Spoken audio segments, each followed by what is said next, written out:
guys, may dalawang aso na papakainin natin. Yan. Para sa ating mga four friends. Yeah. Maagang umaandar ang motor sa kalsada. May misyon sa puso, may dalang pag-asa. Hindi lang basta biyahe, ang bawat ikot.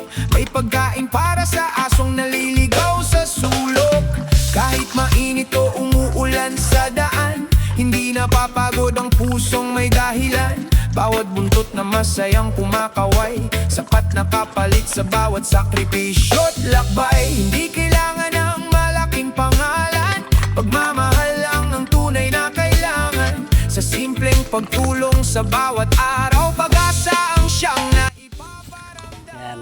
May napasaya naman tayo guys, at mayroon naman tayong napakain na mga stray dog. Is marami sila guys dito.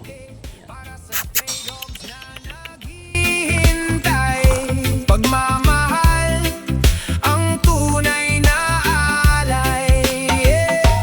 Mr. Robert, saludo kaming lahat. Kabutihan mo'y walang katapat sa bawat kalsadang iyong dinaraanan.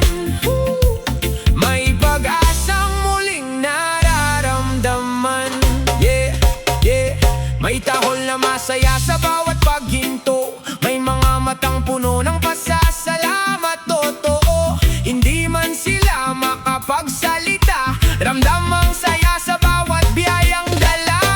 Isang supot ng pagkain, malaking bagay sa pusong gutom at matagal nang naghihintay. Bawat araw ay bagong pagkakataon, magbahagi ng pag-ibig sa bawat panahon. Ang kabutihan ay